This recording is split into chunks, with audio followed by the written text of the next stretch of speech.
Bonjour tout le monde, c'est Jordan Molina sur Tuto Draw. Alors je viens de faire cette vidéo pour vous donner quelques idées sur les façons de réaliser un œil réaliste.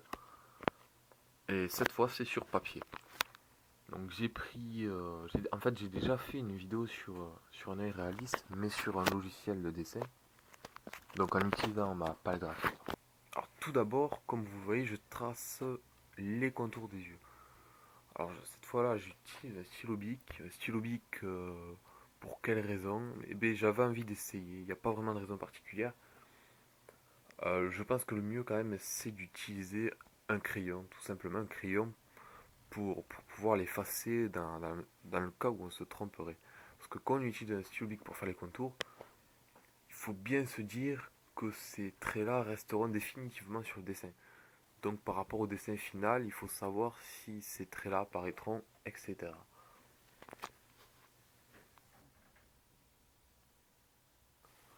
Les premiers tracés que j'ai fait, donc il y en a 4. Vous allez voir un petit schéma où je vais vous expliquer un peu plus en détail. C'est pas bien compliqué, donc en principe quand je fais un œil, je fais 4 tracés. C'est 4 tracés repères. Donc le tracé numéro 1 tout en haut, il délimitera l'extrémité supérieure de la paupière. Le tracé numéro 2, il délimitera la zone d'implantation des cils supérieurs. Donc nos cils commenceront à partir de cette ligne. En dessous, il y a le tracé numéro 3. Alors celui-ci, il nous dit simplement que l'œil, l'intérieur de l'œil, on commencera à le faire à partir d'ici, à partir du numéro 3 et du numéro 2. Entre ces deux-là, on fera l'iris, le blanc des yeux, et la pupille bien sûr qui se trouve à l'intérieur de l'iris. Il nous reste le numéro 4, donc ce trait-là, il nous dit, un peu comme le numéro 2, que les cils commenceront ici. Donc cette courbe-là, la courbe orange, eh bien, l'implantation des cils, elle débutera à cet endroit-là.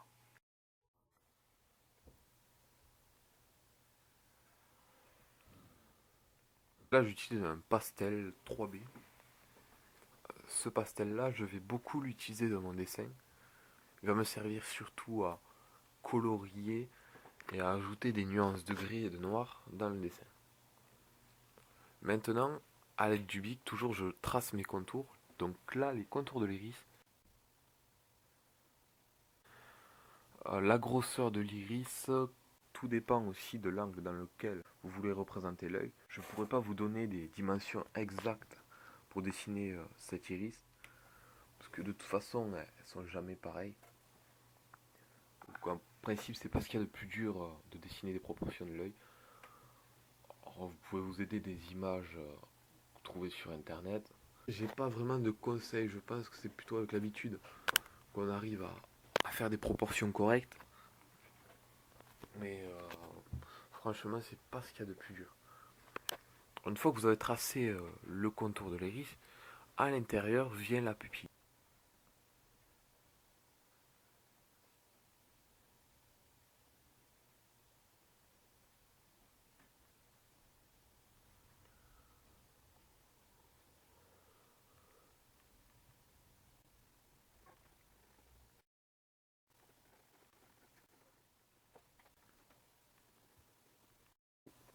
J'utilise une technique, donc cette technique consiste à croiser des lignes avec mon stylo bic jusqu'à obtenir la teinte qu'on souhaite. Donc dans le cas présent, je recherche une teinte très foncée qui se rapproche le plus possible du noir. Mais pour vous dire, je fais ça pour rien car j'aurais pu très bien utiliser mon pastel. Mon pastel ou mon fusain. Alors pour colorier, moi j'évite d'utiliser le crayon. Parce que le crayon aura tendance à laisser des reflets. Donc quand vous regardez votre dessin, s'il y a une lumière au-dessus de vous, eh bien, on aura tendance à percevoir le reflet. C'est pas très agréable. Alors que le pastel, lui, limite beaucoup le reflet. D'ailleurs, on le voit quasiment pas. Parce que bon, ça doit être du charbon, quelque chose comme ça. Donc ça ne renvoie pas ce reflet. Alors maintenant, avec le bic, je suis en train de faire des petits traits. Ces traits sont en direction de la pupille. Alors je fais ces traits pour faire des détails dans l'œil, dans l'iris, parce que l'iris comporte énormément de détails. Donc le plus simple est de faire des petits traits comme ça. La hauteur de ces traits varie, c'est à vous de voir, vous pouvez les faire grands, petits. Et je fais la même chose autour de la pupille, mais cette fois en direction de l'extérieur de l'iris. Alors, comme la technique du croisé que j'ai montré, vous pouvez la reproduire pour augmenter la teinte de l'iris. Mais même chose, vous pouvez aussi utiliser le pastel, le crayon ou le fusain. Donc le fusain c'est à peu près pareil que le pastel.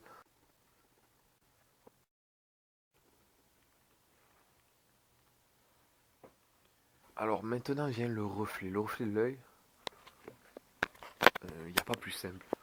En fait il faut le prévoir. Donc vous allez tracer les contours de ce reflet et vous touchez plus l'intérieur du reflet.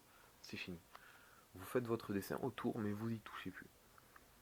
Alors c'est pour ça qu'il faut toujours prévoir le reflet à l'avance parce qu'on ne peut pas le faire une fois que le dessin est terminé. Parce que pour faire du blanc sur du noir, eh bien, c'est bien difficile. À part utiliser du blanco ou de la peinture, votre gomme risquerait de saccager votre dessin. Donc le mieux est de le prévoir.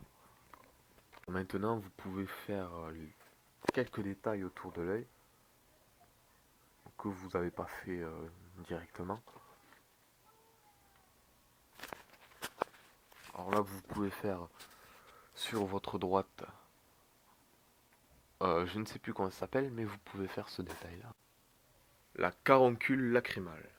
Alors merci les scientifiques pour ce nom que personne ne va retenir. Donc la même chose, j'utilise la technique qui consiste à croiser des lignes. Déjà ça commence à ressembler à un œil, c'est déjà pas mal. Vous pouvez aussi repasser comme je le fais par-dessus vos traits pour les faire apparaître. Alors un petit rappel, voilà. Donc vous voyez bien que l'iris se trouve entre le numéro 2 et le numéro 3. C'est bien ce que je voulais expliquer au début. Donc là je rattrape mon pastel et je passe par-dessus le contour. Donc ce que je fais là, en fait, vous aurez pu le faire d'entrée. Avec votre pastel, vous coloriez tout simplement la pupille. Maintenant, autour de l'iris, je vais créer une sorte de relief en passant sur les contours, comme je le fais.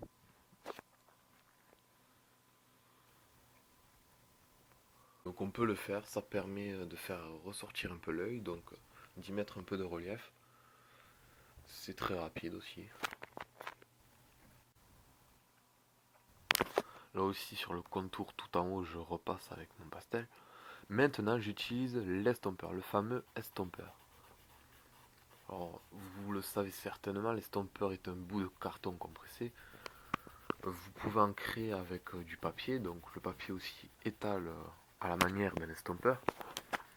Le but est, comme son nom l'indique, d'estomper la texture, donc dans le cas présent le pastel.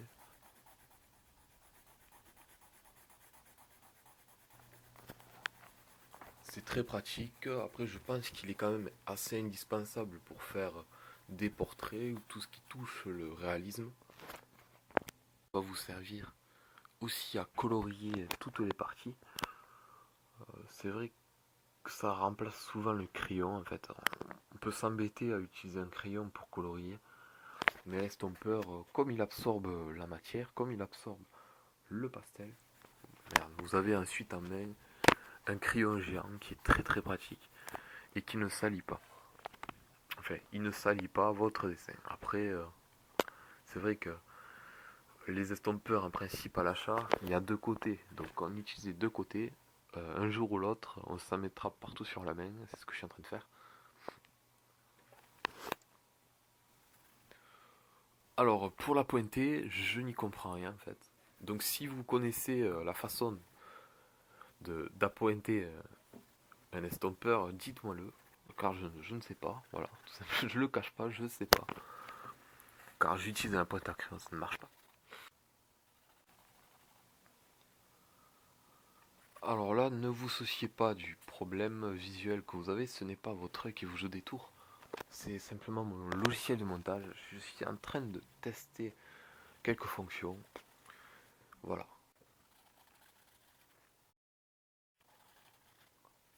Des effets. Donc, voilà. Alors là, j'utilise. Je reprends mon estompeur donc.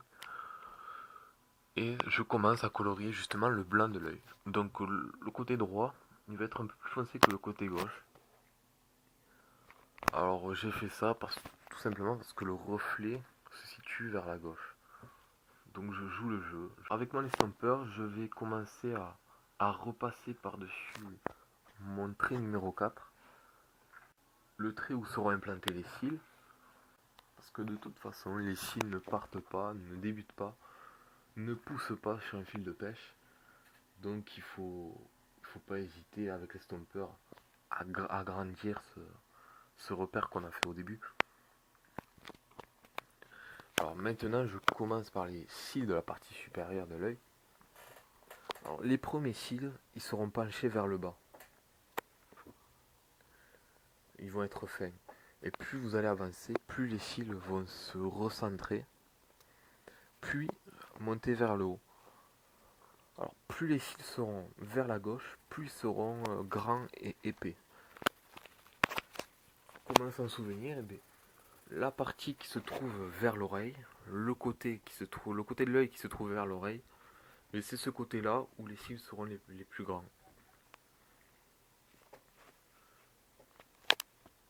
Alors là, j'utilise un peu tous mes stylos, donc j'utilise le Bic.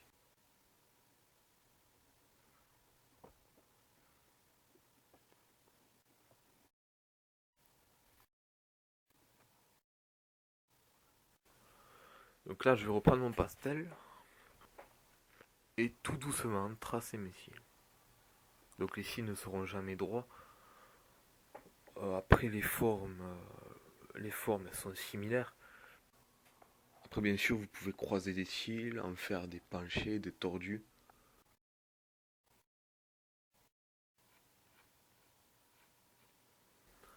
Alors pour les derniers cils de la partie supérieure, je vais suivre le second contour que j'ai fait, pardon. Alors c'était le second repère de mon œil.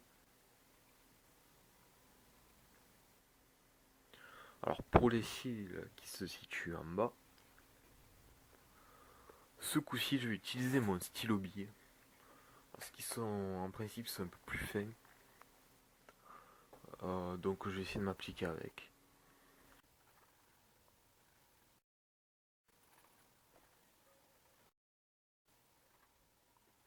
Alors bien sûr, quand vous allez réaliser des portraits, ces yeux-là, ils seront pas. Enfin, à moins que vous fassiez des portraits géants, jamais un œil ne sera aussi grand, quoi. Si vous faites un œil plus petit, il n'y a pas beaucoup de différence. La seule chose, c'est que c'est les détails que vous allez faire, ils seront les mêmes. Si vous suivez cet exemple, ils seront les mêmes, mais ils seront beaucoup moins nombreux. Au lieu de faire des grands gestes, ou voire faire des gestes en double, voire en triple, vous aurez qu'à les faire une fois, voire deux fois, et vous verrez que c'est beaucoup plus simple d'en faire des petits que des grands. Mais l'avantage avec les grands, c'est qu'on peut se permettre de faire des détails qu'on ne pourrait pas sur des petits. Mais il faut savoir que plus l'œil sera petit, plus ça nous trompera, plus on croira qu'il y a des détails dans l'œil. Donc d'une façon ou d'une autre, si vous respectez par exemple cette façon de réaliser des yeux, ben, le résultat sera identique dans les deux cas.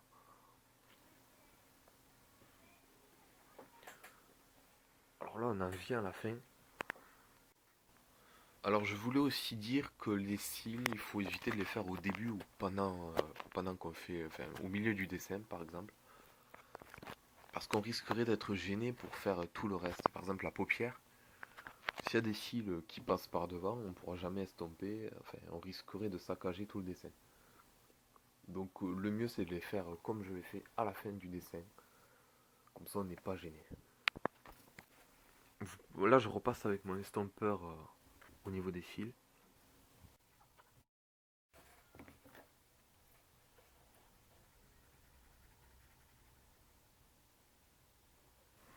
Donc le tutoriel se termine. Je vous remercie beaucoup d'avoir regardé cette vidéo. N'hésitez pas à poster votre suggestion en commentaire. Alors, si vous voulez que je fasse un tutoriel sur quelque chose qui vous plairait, ben c'est justement l'occasion, donc n'hésitez pas à le dire. Parmi tous les commentaires que vous posterez, j'en sélectionnerai quelques-uns que je ferai dans mes prochaines vidéos. Vous pouvez aussi vous abonner à ma chaîne YouTube en cliquant ici, ou voir d'autres vidéos sur le dessin. A bientôt.